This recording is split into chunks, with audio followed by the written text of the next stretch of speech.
সূরা নূরের যে তাফসীর আমাদের ধারাবাহিক চলমান আছে, সে ধারাবাহিক তাফসীরের আজকে সূরা নূরের 21 থেকে 26 নম্বর আয়াত আমরা তাফসীর করার চেষ্টা করব ইনশাআল্লাহ। যে আয়াতে কারিমা গুলা ও হযরত আয়েশা সিদ্দিকা রাদিয়াল্লাহু তাআলা আনহা, যিনি আমার রাসূলের স্ত্রী ছিলেন, আমাদের মা উম্মুল মুমিনিন হযরত আয়েশা সিদ্দিকা রাদিয়াল্লাহু তাআলা আনহা শানে আমার আল্লাহ নাযিল করেছেন। আমার আল্লাহ বলেন, ইয়া আইয়ুহাল্লাযীনা আমানু, যারা ঈমান এনেছো, লা তাত্তাবিউ খুতুওয়াতিশ শাইতান, তোমরা শয়তানের রাস্তার মধ্যে যাইও না। কার রাস্তায়? শয়তানের রাস্তার মধ্যে যাবে না। ওয়া মান ইয়াত্তাবি খুতুওয়াতিশ শাইতান, যে বান্দা শয়তানের রাস্তায় যায়, ফাইন্নাহু ইয়া'মুরু বিল ফাহশাই ওয়াল মুনকার, তাহলে শয়তান তো তাকে, আপনি যদি শয়তানের তরিকতের মধ্যে দাখিল হয়ে যান, শয়তানের বায়াত যদি আপনি নিয়ে ফেলেন, তো শয়তান আপনাকে কি শেখাবে? বলে ফাহশাই ওয়াল মুনকার, যত অশ্লীলতা, মন্দ কাজ, খারাপ কাজ, এগুলার দরজ দিবে শয়তান। সে কারণে শয়তানের রাস্তায় যাওয়া যাবে না। রাস্তায়ও যাওয়া যাবে না, গন্তব্যে যাওয়া তো অনেক দূরের কথা। আমি যদি আপনাকে বলি যে আপনি ঢাকার রাস্তায় যায়েন না, ঢাকায় না, ঢাকার রাস্তায়ও যায়েন না, আমার আল্লাহ শয়তানের কাছে যাইতে তো দূরের কথা, শয়তানের রাস্তায়ও যেতে নিষেধ করেছেন। কারণ শয়তানের রাস্তায়, শয়তানি কার্যক্রমে যদি আমরা যাই, আখলাকে জমিমা, মন্দ চরিত্র আমাদের মধ্যে চলে আসবে। নফসে আম্মারা, যে নফস সবসময় চায় একটু খারাপ কাজ করি, সে নফস পাওয়ারফুল হয়ে যাবে। সুদ, ঘুষ, জুয়া, মদ, ব্যভিচার, জেনা, অপবাদ, এগুলো আমাদের চরিত্রের অংশ হয়ে যাবে। তো মনে রাখবেন, সেই কারণে দুনিয়াবি জিন্দেগিতে সমস্ত রকম পাপাচার, সমস্ত রকম পাপাচার থেকে দূরে থাকতে হয়। কারণ পাপের মধ্যে একটা বন্ধুত্ব আছে। আপনি যদি বলেন যে না, আমি সব দিকে ভালো, নামাজ কালাম পড়ি, রোজা রাখি, হজ করি, যাকাত দিই, কিন্তু মাঝে মধ্যে একটু ইয়াবা সেবন করি, একটা মাত্র গুনাহ, এটা আমার ভালো লাগে তাই করি, একটা মাত্র গুনাহ, মনে রাখবেন এই একটা গুনাহ আপনাকে আরো শত গুনার মধ্যে ধাবিত করবে। আপনি বলতেছেন আমি হাজারো ভালো কাজ করি, কিন্তু জাস্ট একটু সিনেমা দেখি সময় কাটানোর জন্য, এই একটা গুনাহ আপনাকে হাজারটা গুনাহের মধ্য দিয়ে নিয়ে যাবে। সে কারণে জিন্দেগির মধ্যে গুনাহ, সব রকম গুনাহ, খুতুওয়াতিশ শাইতান, শয়তানের যত রাস্তা আছে সব রাস্তা বন্ধ করে দিতে হবে। আল্লাহ আমাদেরকে সে তৌফিক নসিব করুক, সবাই বলি আমিন। তো এটা কেন আসছে? এই যে কিছু সাহাবায়ে কেরাম শয়তানের ফাঁদের মধ্যে পা দিয়ে দিয়েছিলেন।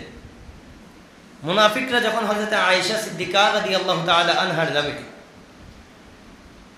পরকীয়ার অভিযোগ তুলেছে, অপবাদ দিয়েছে, তখন এই জালেমদের পাল্লাই আল্লাহ রাসূলের কিছু সাহাবীও অন্তর্ভুক্ত হয়ে গিয়েছিলেন। জালেমদের পথের মধ্যে ওনারাও হাঁটা শুরু করেছেন।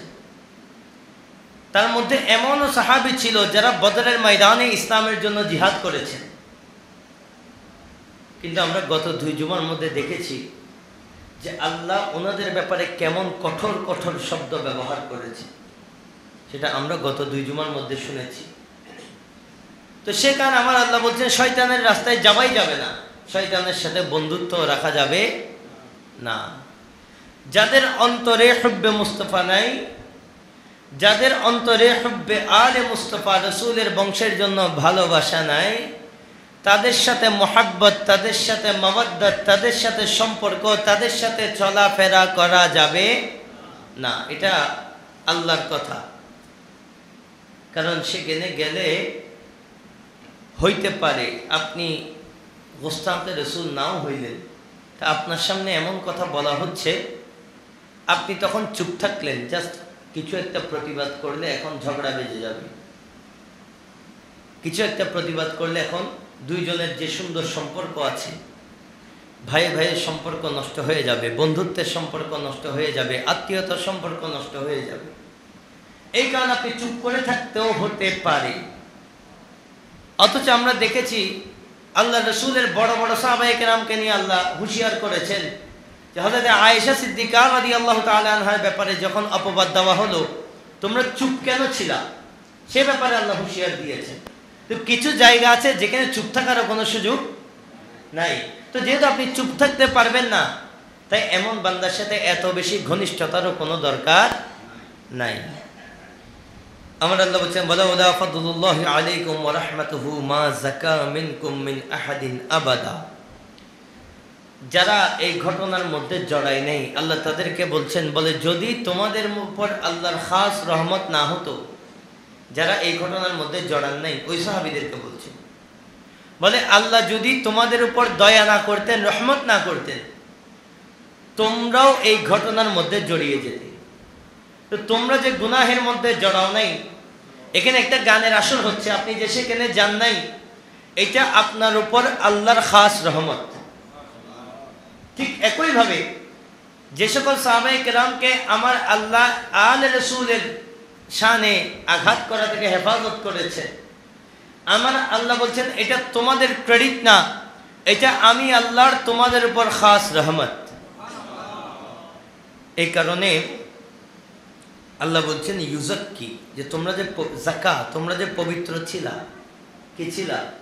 পবিত্র। তো এই যাকা শব্দটা আসছে যাকাত থেকে। যাকাত মানে সম্পদকে পবিত্র করা। এখান থেকে আরেকটি ইসলামের টার্ম আছে তাসকিয়া, অন্তরকে পবিত্র করা। অন্তরকে পবিত্র করা। আপনি খাস হক্কানি রব্বানি আলেমদের সোহবতে গেলে, হক্কানি রব্বানি মুর্শিদের সোহবতে গেলে, ওনাদের মধ্যে আল্লাহ এমন ক্ষমতা দিয়েছেন, রসুল পাকের এমন নজর ওনাদের উপর আছে, যার মাধ্যমে ওনারা আপনার যে কলব আছে সে ময়লা কলবকেও ওনারা তাসকিয়া তথা পবিত্র করে দেন। উলামায়ে কেরাম বলছেন তাসকিয়া দুই প্রকার। কয় প্রকার? এক নম্বর তাসকিয়ায়ে মাহমুদ। তাসকিয়ায়ে মাহমুদ, প্রশংসনীয় তাসকিয়া। বলে কেমন? বলে আপনার জীবনকে এমনভাবে সাজাবেন, এমনভাবে আপনার ক্যারেক্টারকে আপনি তৈরি করবেন, যার কারণে আপনাকে দেখে দুনিয়ার মানুষ প্রশংসা করবে। এটার নাম হচ্ছে তাসকিয়ায়ে মাহমুদ। আরেকটা হচ্ছে যেমন, আচ্ছা, তাসকিয়া মাহমুদের একটা উদাহরণ কোরআনের মধ্যে আছে, সূরা শামস। শামসের 91 নম্বর সূরা 9 নম্বর আয়াত। আমার আল্লাহ বলছেন ক্বাদ আফলাহা মান যাক্কাহা। আমার আল্লাহ বলছেন ওই বান্দারা সাকসেস, সফল, যারা নিজের কলবকে তাসকিয়া তথা পরিশুদ্ধ পরিষ্কার করতে পেরেছে। ওই বান্দারা সফল। ওই বান্দারা কি? যারা নিজের কলবকে পরিষ্কার করতে পেরেছে। আবার আরেকটা হচ্ছে তাসকিয়ায়ে মাজমুম বা তাসকিয়ায়ে জামিমা। এটা হচ্ছে নিজের ঢোল নিজে পিটানো। নিজের ঢোল নিজে পিটানো। আমি অনেক ভালো মানুষ, আমি নামাজ একদিনও গ্যাপ দিই না, আমি প্রায় সময় নফল রোজা রাখি। দেখবেন যারা হক্কানি রব্বানি উলামায়ে কেরাম বা যারা সত্যিকার আল্লাহর বান্দা, আলেম না হলেও যারা আল্লাহকে আসলেই রাজি করতে পেরেছে, হাজারো ইবাদত করলেও এগুলো ওনারা মানুষের সামনে বলেন না। আর যারা মৌসুমী তাহাজ্জুদ গুজার আছেন, মৌসুমে তাহাজ্জুদ পড়েন, ওনারা পরের দিন সকালে চায়ের দোকানে বসে বলেন যে খালি রাতে ঘুম যাই না পারি, খিল্লাই ওদের কাছে তাহাজ্জুদ পড়ছিলাম তো হদার ঘুম নোয়াইনি। আসলে উনি ঘুম যেতে পেরেছেন কি পারেন নাই এটা বিষয় না, উনি আপনাদেরকে শোনাইলেন যে উনি কালকে রাতে তাহাজ্জুদ পড়েছেন। এটাকে বলা হয় তাসকিয়ায়ে মাজমুম, নিজের ঢোল নিজে পেটানো, নিজের প্রশংসা নিজে করা। তো আমার আল্লাহ কোরআনের মধ্যে সূরা নিসা 49 নম্বর আয়াতে বলছেন, আলাম তারা ইলাল্লাযীনা ইউযাক্কুনা আনফুসাহুম বালিল্লাহু ইউযাক্কি মান ইয়াশা। বলে আচ্ছা, তোমরা কি নিজেদেরকে অনেক পবিত্র, অনেক ভালো মানুষ মনে করো? আমার আল্লাহ জিজ্ঞেস করছেন। নিজের বগলের গন্ধ নিজের কাছে লাগে না। আমরা এমন মানুষ আছি সারা দিন মানুষের গীবত, নিজের লাইফ দেখলে নিজের লাইফের অবস্থা আরো খারাপ, কিন্তু সেদিকে নিজের কোনো নজর নাই, নিজের খেয়াল নাই।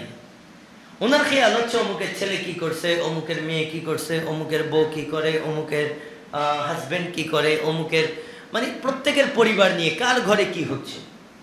বড় গবেষক, ফ্যামিলি রিসার্চার, মানুষের ফ্যামিলি নিয়ে রিসার্চ করা ওনার অভ্যাস।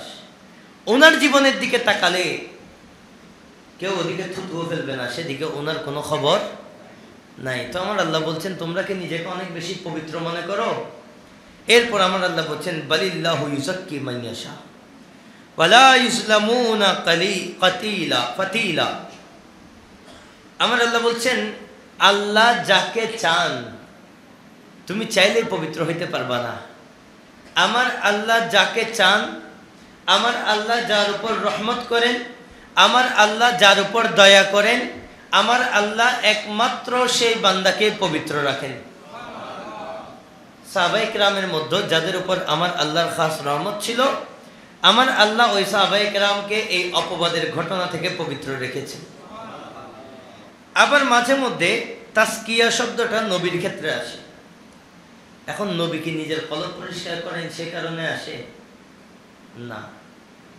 নবীর ক্ষেত্রে যখন তাসকিয়া শব্দ আসে, যখন আমার ক্ষেত্রে তাসকিয়া আসবে, তখন এটার অর্থ হবে আমার কলব আমি পরিষ্কার করা।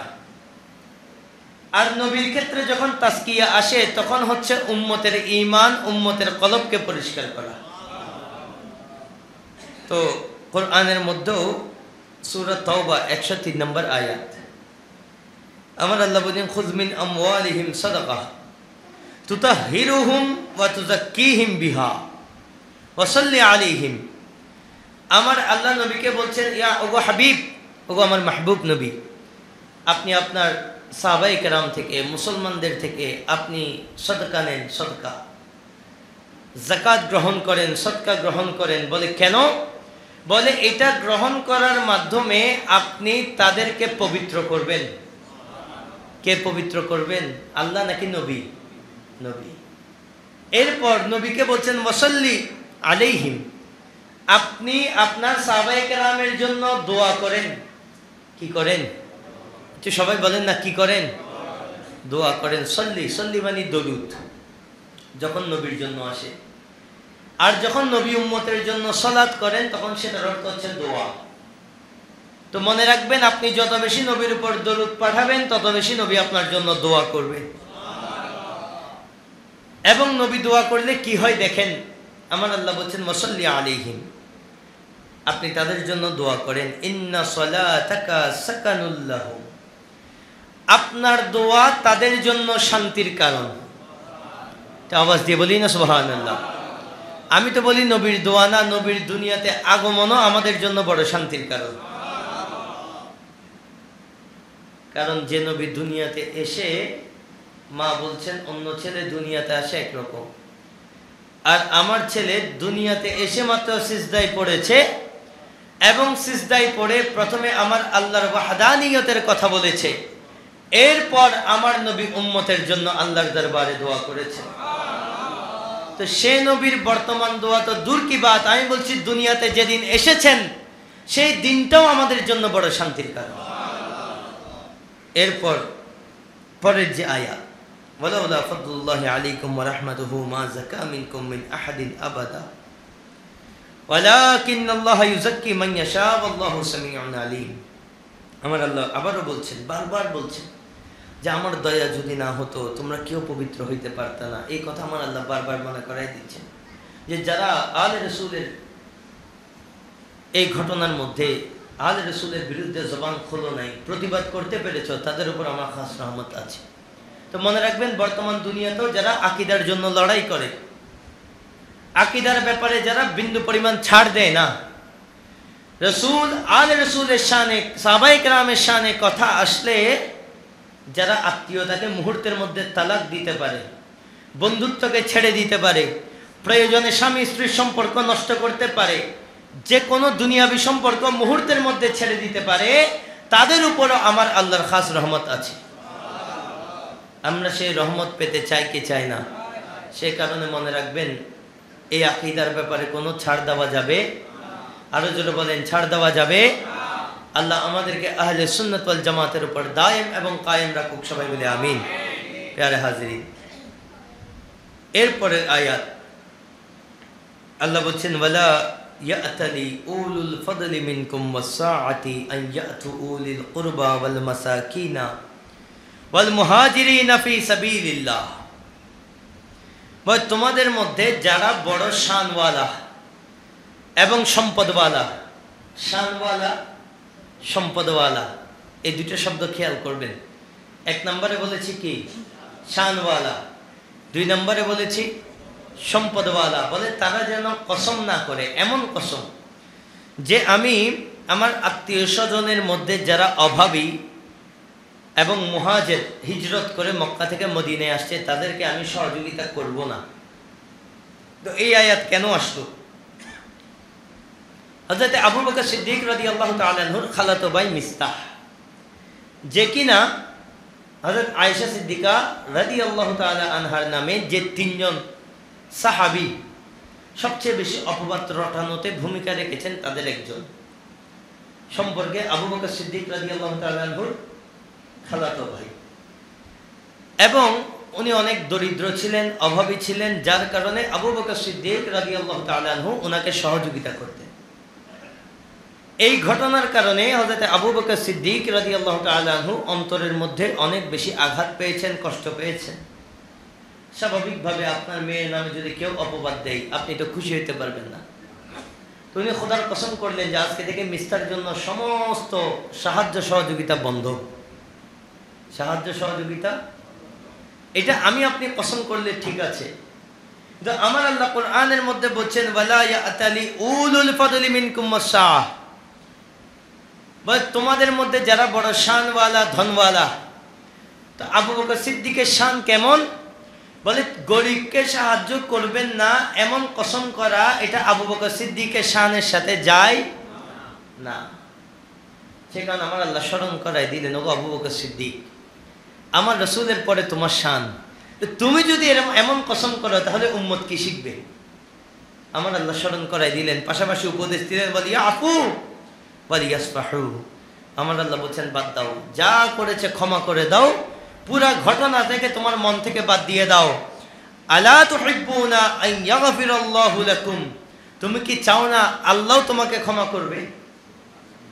আল্লাহ একটা শর্ত দিলেন, বলে ওগো আমার সিদ্দিক, তুমি ওকে ক্ষমা করে দাও, কারণ তুমি কি চাও না আল্লাহ তোমাকে ক্ষমা করুক?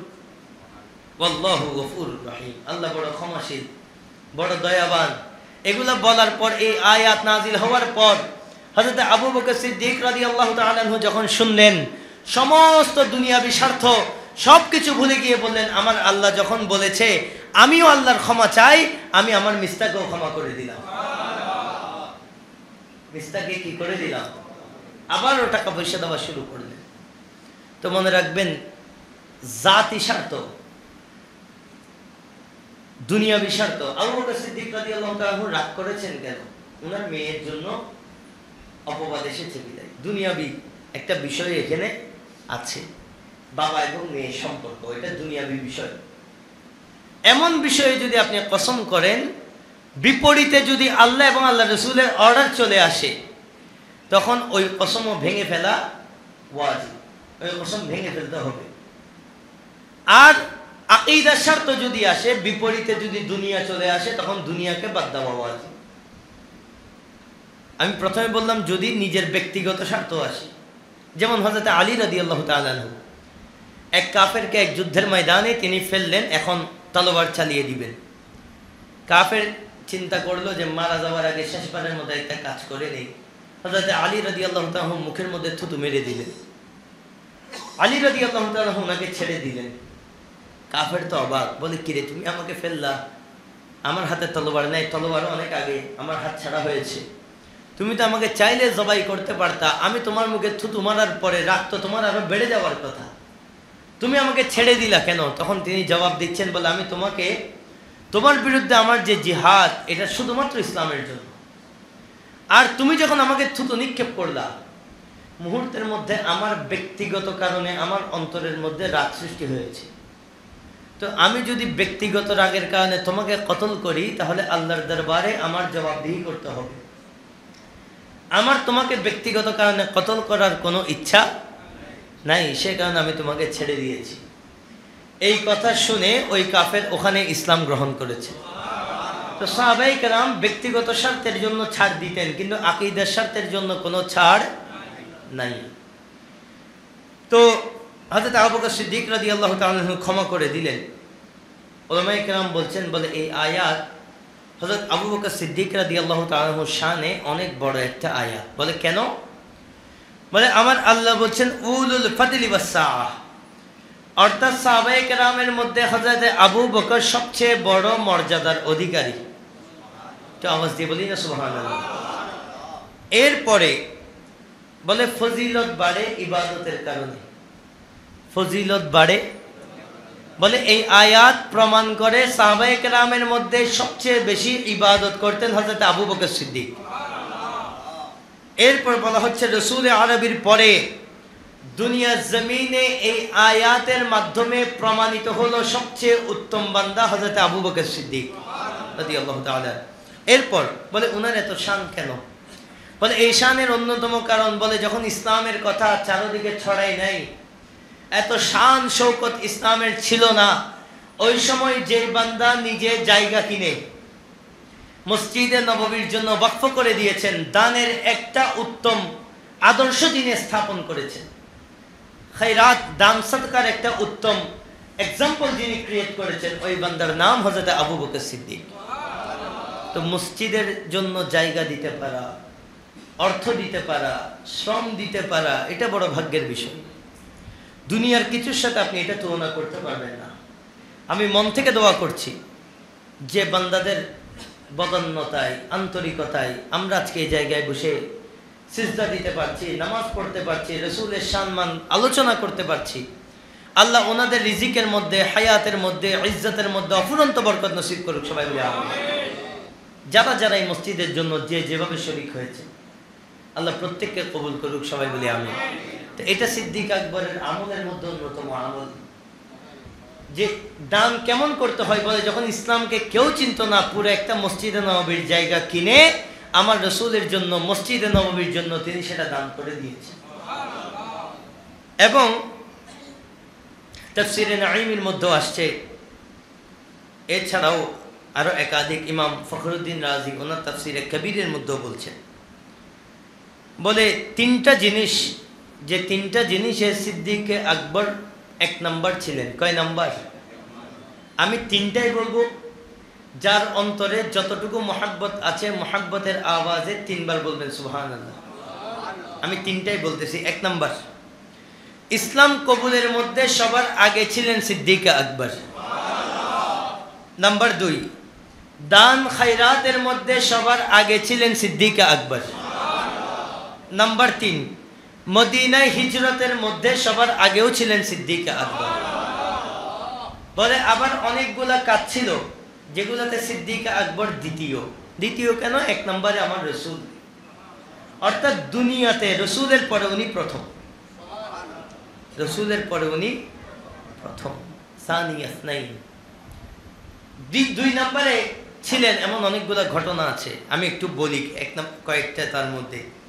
এক নম্বরে বলে দ্বীন ইসলামের তাবলীগ প্রচার প্রসারে আমার রসুলের পরে দুই নম্বরে অবস্থানে আছেন সিদ্দিক আকবর। হিজরতের মধ্যে আমার রসুলের পরে দুই নম্বর অবস্থানে আছেন সিদ্দিক আকবর।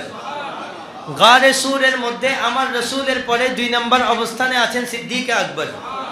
ক্ষমা করার দিক থেকে আমার রসুলের পরে দুই নম্বরে আছেন সিদ্দিক আকবর। দুনিয়াতে যত হযরত আছে, হযরত মুহাম্মদ মুস্তাফা সাল্লাল্লাহু আলাইহি ওয়াসাল্লামের পরে দুই নম্বরে আছেন সিদ্দিক আকবর। ইমামতিতে মসজিদে নববীতে আমার নবীর পরে আমার নবী যাকে দায়িত্ব দিয়েছেন ওই বান্দার নাম সিদ্দিক আকবর। আমার নবীর সফরগুলোর মধ্যে আমার নবী যাকে দুই নম্বর সঙ্গী বানাতেন তার নাম সিদ্দিক আকবর। এমনকি মাজারে পাকের মধ্যে আমার নবী যাকে দুই নম্বরে জায়গা দিয়েছেন ওনার নাম সিদ্দিক আকবর।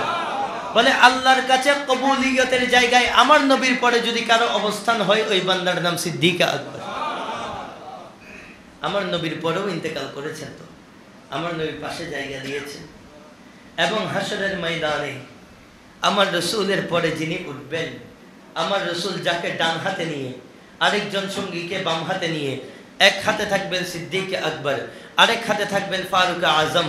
আমার নবী বলেন এই হাসরের ময়দানে আমি নবী যখন উঠব, আমার ডান হাতে থাকবেন আমার সিদ্দিক, আমার বাম হাতে থাকবেন আমার ফারুক। তো সেই সিদ্দিক আকবরকে আমার আল্লাহ বলছেন উলুল ফদলি মিনকুম, ওগো আমার সাহাবারা, তোমাদের মধ্যে সবচেয়ে বড় ফজিলতওয়ালা, তোমাদের মধ্যে সবচেয়ে বড় মর্যাদাওয়ালা, তোমাদের মধ্যে সবচেয়ে বড় শানওয়ালা, তোমাদের মধ্যে সবচেয়ে বড় ইজ্জতওয়ালা বান্দার নাম হলো সিদ্দিক আকবর। আল্লাহ আমাদেরকে সেই সিদ্দিক আকবরের নেগাহে করম নসিব করুক, সবাই বলি আমিন।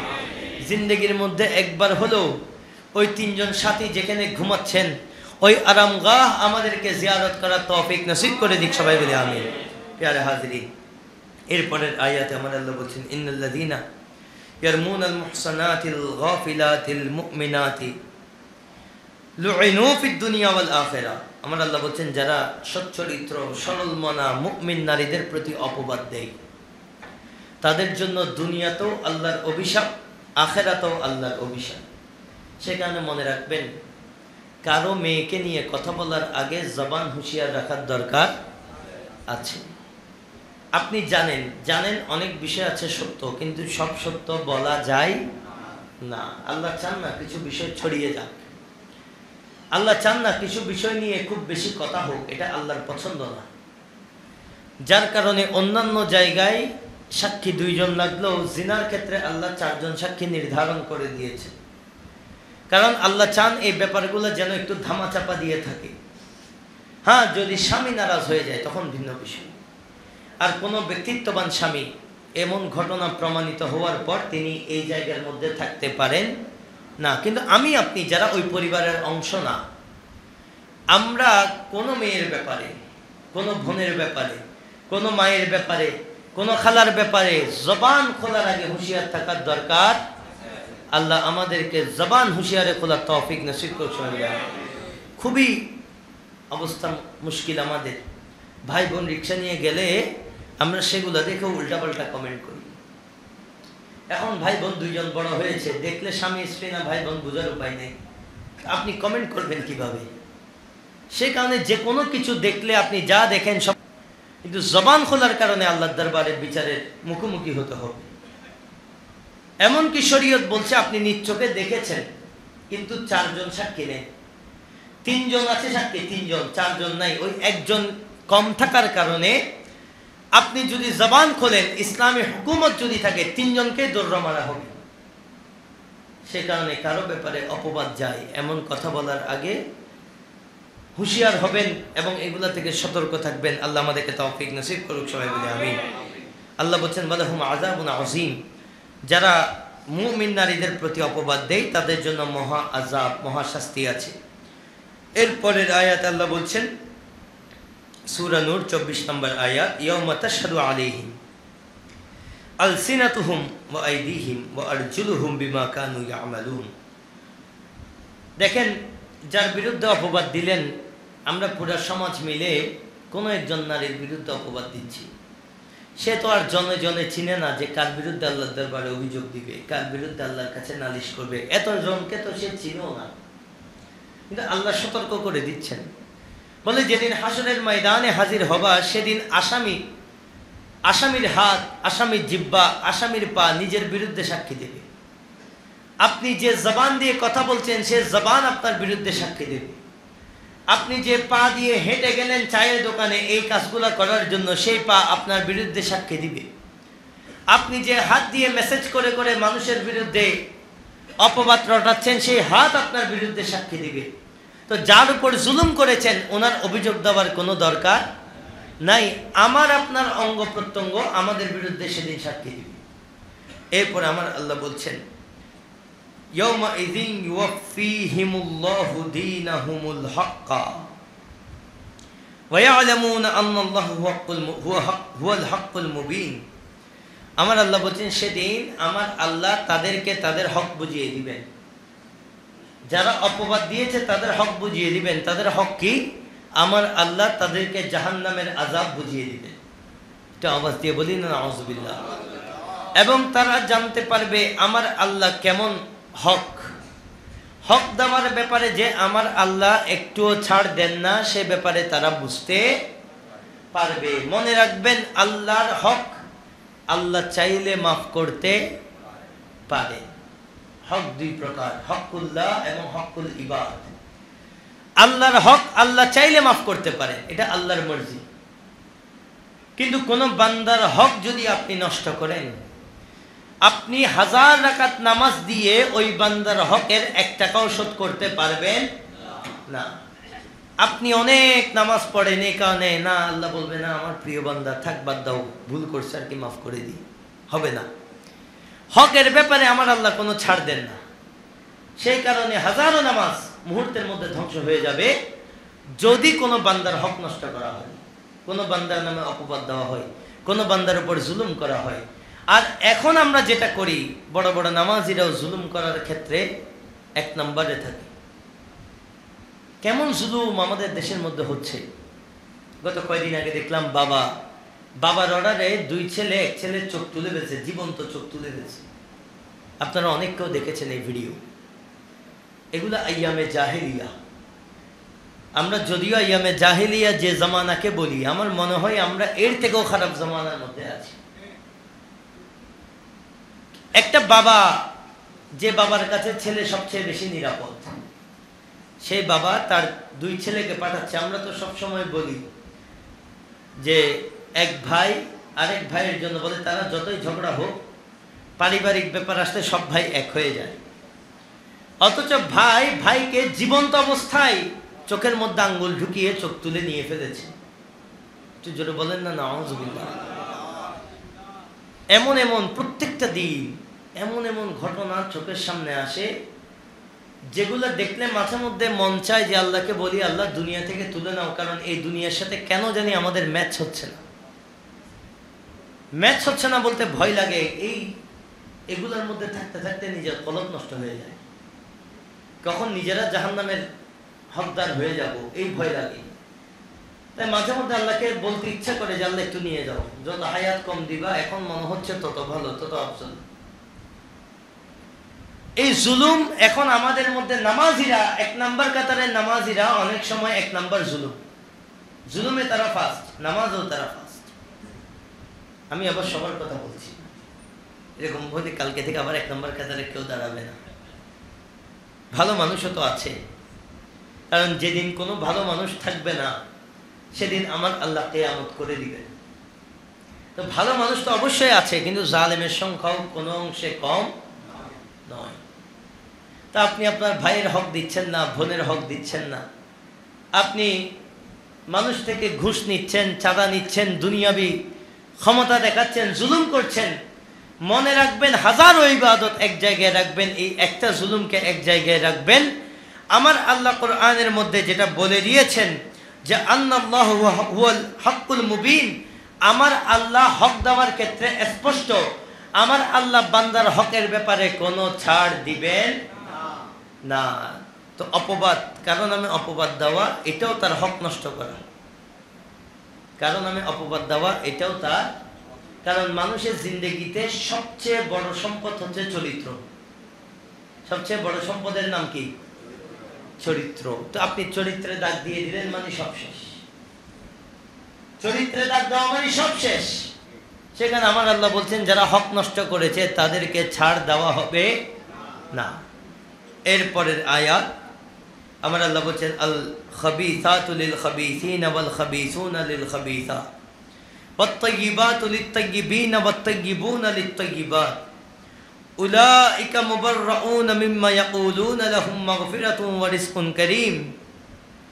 আমার আল্লাহ বলছেন দুশ্চরিত্র নারী, যে নারীর চরিত্র খারাপ, ওই নারীর কপালে আল্লাহ চরিত্র খারাপ এমন ছেলে ব্যবস্থা করে দিবেন। একইভাবে যে পুরুষের চরিত্র খারাপ, তাদের কপালে ওই রকম দুশ্চরিত্রা নষ্টা মেয়ে তাদের জীবনে আসবে। এটা আওয়াজ দিয়ে বলি না নাউযুবিল্লাহ। আমাদের নওজওয়ান ভাইদের হুঁশিয়ার হওয়ার দরকার আছে না নাই? আপনি যেরকম যা কিছু করছেন, আমি যা কিছু করছি, আমার নসিবে তাই আসবে। সারাদিন অবৈধ কাজ করে যুগের রাবিয়া বসরি বিয়ে করবেন, এই আশা করার কোনো সুযোগ নাই। আর মা বাবা পাপাচারী গুনেহগার হয়ে সন্তান সৈয়দ আব্দুল কাদের জিলানী হবে, এমন আশা করারও কোনো সুযোগ নাই। সে কারণে চরিত্রকে হেফাজত করতে হবে এবং মা বাবাকেও বলবো ওই চরিত্র হেফাজত করার ব্যবস্থা আপনারাও করে দিতে হবে। এবং আমার আল্লাহ বলছেন ওয়াত-তাইয়িবাতু লিত-তাইয়িবিন, যেসব পুরুষ নিজের চরিত্রকে হেফাজত করেছে আমার আল্লাহ তাদের জন্য পবিত্র নারীর ব্যবস্থা করে দিবেন। ওয়াত-তাইয়িবুনা লিত-তাইয়িবাত, যে নারী ভালো চলেছে তার জন্য যেমন ভালো পুরুষ ব্যবস্থা করে দিবেন, আমার আল্লাহ বলছেন যেসব পুরুষ ভালো চলেছে তাদের জন্য ভালো নারীরও আমার আল্লাহ ব্যবস্থা করে দিবেন। উলাইকা মুবাররাউনা মিম্মা ইয়াকুলুন, ওই লোকেরা যতই অপবাদ দিক। দেখেন এই আয়াতের সাথে একটা সম্পর্ক আছে। আমার নবীর ক্যারেক্টার কেমন, খুলুকে আজিম, মহান চরিত্র। তো আমার আল্লাহ বলছেন মহান চরিত্রের মানুষের জন্য যে নারী আমি আল্লাহ ব্যবস্থা করব, ওই নারীও তো মহান চরিত্রের। তো মানুষ যা বলে এগুলোর সাথে ওই নারীর কোনো সম্পর্ক নাই। লাহুম মাগফিরাতুম ওয়া রিজকুন কারীম, বলে এই নারীর জন্য আমি আল্লাহর পক্ষ থেকে আছে ক্ষমা এবং সম্মানজনক রিজিক আমি আল্লাহ এই নারীর জন্য বাজেট করে দিয়েছি। তো আসেন হযরতে আয়েশা সিদ্দিকার কিছু ফজিলত বলার মাধ্যমে আমাদের আজকের আলোচনা শেষ করব। বলে হযরতে আয়েশা সিদ্দিকার শান কেমন, আবারও বলবো মোহাব্বত নিয়ে একটু সুবহানাল্লাহর আওয়াজ তুলবেন। এক নাম্বার, বলে বিবাহের আগে হযরতে জিবরাইল আমিন আল্লাহ রসুলের দরবারে একটা রশ্মি কাপড় এনেছেন যার মধ্যে আয়েশা সিদ্দিকা রাদিয়াল্লাহু তাআলা আনহার ছবি ছিল। ওই ছবি দেখিয়ে আমার রসুলকে বলেছেন, ইয়া রাসূলুল্লাহ, এই নারীকে আমার আল্লাহ আপনার জন্য পছন্দ করেছে। এবং আমার রসুল যতগুলা শাদী করেছে এই শাদীর মধ্যে একমাত্র কুমারী স্ত্রী ছিল হযরতে আয়েশা সিদ্দিকা। আমার রসুলের ইন্তেকাল হয়েছে হযরতে আয়েশা সিদ্দিকার ঘরে, আমার রসুলের ইন্তেকাল হয়েছে হযরত আয়েশা সিদ্দিকার কোলে, আমার রসুলের মাজারে পাক হয়েছে আয়েশা সিদ্দিকার ঘরে। কিয়ামত পর্যন্ত যেখানে মসজিদে নববী, কিয়ামত পর্যন্ত যেখানে আমার রসুলের মাজারে পাক, ওই ঘর হলো হযরতে আয়েশা সিদ্দিকার ঘর। এবং আয়েশা সিদ্দিকা রাদিয়াল্লাহু তাআলা আনহা একমাত্র স্ত্রী যার সাথে একই চাদরে থাকাকালীন আমার রসুলের উপর আমার আল্লাহ কোরআন নাজিল করেছেন। এবং দুনিয়াতে যে মহিলাকে আমার রসুল সবচেয়ে বেশি ভালোবাসার কথা বলেছে, সর্বশেষ যার প্রতি অপবাদ আসার কারণে আমার আল্লাহ প্রায় 16টা আয়াত নাজিল করেছে। কয়টা আয়াত? যার প্রতি অপবাদ আসার কারণে 16টা আয়াত নাজিল করেছেন। এবং মুফাসসিরিনে কেরাম বলছেন পৃথিবীতে কোনো পাপের কথা বলতে গিয়ে আমার আল্লাহ এত কঠিন ভাষা ব্যবহার করেন নাই যেটা আয়েশা সিদ্দিকা রাদিয়াল্লাহু তাআলা আনহার ঘটনাকে কেন্দ্র করে আমার আল্লাহ বর্ণনা করেছেন। আওয়াজ দিয়ে বলি না সুবহানাল্লাহ। আল্লাহ আমাদের মা বোন সবাইকে এবং আমাদের পুরুষদেরকেও ওনার নেগাহে করম, ওনার ফিউজাত নসিব করুক, সবাই বলি আমিন। প্যারা হাজিরিন, আজকের এই আলোচনার মাধ্যমে ইফকের যে আলোচনা, সূরা নূরের উল্লেখযোগ্য 16টা আয়াতের যে আলোচনা, সেই আলোচনা আমরা সম্পন্ন করেছি। এবং এই আয়াতগুলো থেকে আমরা যে দরস, যে শিক্ষাটা আমরা পেলাম, যে আলে রসুল এবং রসুলের ব্যাপারে আমার আল্লাহ কোনো স্যাক্রিফাইস পছন্দ করেন না। এই ব্যাপারে আকীদার ক্ষেত্রে কোনো ছাড় দেওয়ার সুযোগ নাই। এবং আলে রসুলের ব্যাপারে কেউ যদি দুনিয়ার হাজারো যুক্তি, হাজারো সাক্ষী যা কিছু আনুক না কেন, এগুলাকে জুতার নিচে দিয়ে আপনি বলতে হবে আলে রসুলের শানের ব্যাপারে কম্প্রোমাইজ করা যাবে না। এবং ওয়ালা তাত্তাবিউ খুতুওয়াতিশ শাইতান, যারা এই শয়তানের দলে আছে তাদের সাথেও আমাদের কোনো সম্পর্ক থাকতে পারবে না। যারা তাদের সাথে সম্পর্ক রাখবে তারাও ওই দলের অন্তর্ভুক্ত হয়ে যাবে। আল্লাহ আমাদেরকে হেফাজত করুক, সবাই বলি আমিন। আমাদেরকে আলে রসুল এবং আমার রসুলের মোহাব্বত আল্লাহ আমাদের প্রত্যেকের অন্তরে নসিব করে দিক, সবাই বলি আমিন।